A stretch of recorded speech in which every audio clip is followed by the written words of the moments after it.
Now, for more on that, I'm joined in the studio by my colleague Cheng Lei, who's been following the situation very closely this morning. Hello, Cheng Lei. We know that this is a big move, not only for all the state-owned enterprises in China, but also a very big step for China's overall reform and opening up policy. So first of all, tell us the complexities involved in this long-awaited plan. Well, obviously, a lot of vested interests will be resisting a lot of the changes because by going to a market-based system, we are essentially taking power away from them. And some of the other complexities include how do you classify the state-owned organizations into the public benefits versus the commercial. And also, we do seem to see some vagueness in the timeline, 2020, but there are no hard targets to be achieved by then. And some of the other challenges include we have many ministries coordinating all this. So how will they work together? Because sometimes they do have a turf disputes as well. And so for the answers to these questions, I spoke to a couple of economists who have been following state-owned enterprise reform for a number of years. This is what they had to say. Big but not strong? Fat on resources but slim on returns? Just some of the criticisms levelled at China's state sector, made up of 155,000 state-owned companies. With SOE returns on assets at about half those of their non-state peers, reform is badly needed. I think, there's always a debate whether state ownership is a problem. For public goods and services SOEs, like China State Grain, the focus will be on cost control, efficiency and service quality.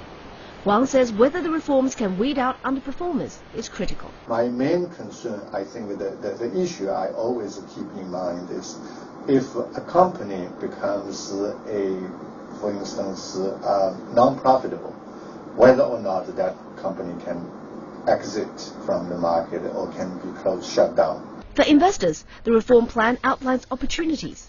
More restructuring among SOEs is on the cards. The future SOE may look a lot different. When you compete in China, for some sectors, you don't need a sophisticated managerial infrastructure. You have a good relation with government. You are successful for some sectors in the past. At a micro level, remuneration will become more market-based. Employee stock incentives will be explored. Market-based pay will be adopted to attract more executives from the private sector.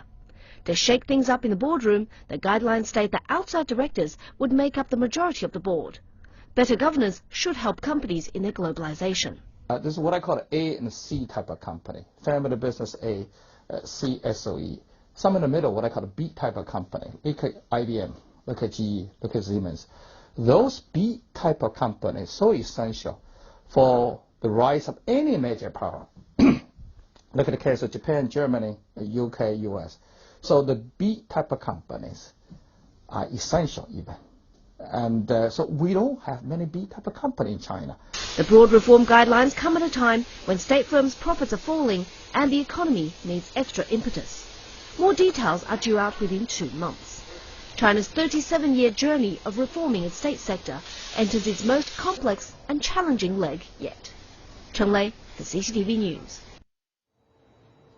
So exciting times ahead, Pandeng, but also a lot of challenges ahead, as that story shows. That's right. I know that, Cheng Lei, you've been following China's SOE reforms for many years. So what are you taking away from this latest plan?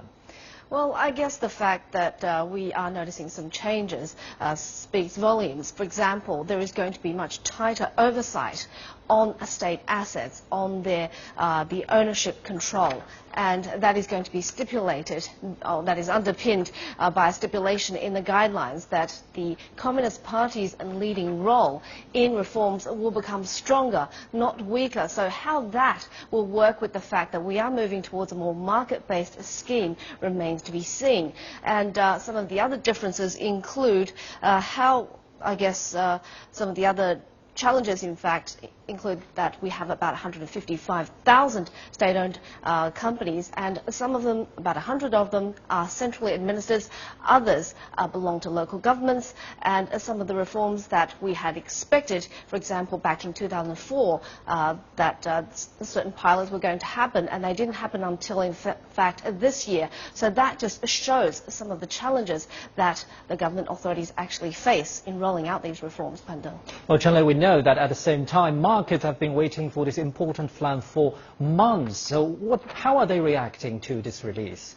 Well, in fact, at the open, because I was watching very closely how the markets would open, especially the SOE sub-index, and it actually did pop 2% at the open, so rising very strongly, but then quickly gave way because the market was falling, and in fact, the Shanghai Composite lost 3.2% by the lunch break, and the SOE sub-index, or SOE reforms sub-index, had lost more than that, about 4%. So, but that in itself doesn't mean people are pessimistic about the actual reforms. I think we do have a lot of buzz about the reorganization, restructuring that has been announced by some of the big centrally administered SOEs such as China Railway Group and such as China COSCO. So for them, if they restructure, if they merge and create more competitive entities, that will be something that investors will get very excited about. But for this morning, of course, brokerages led the slide in the main market, and that is why the SOE reform stocks tanked as well. Back to you, Pandeng. Thank you very much, Cheng Lei. We know that this plan's importance cannot be overemphasized because we know that a comprehensive SOE system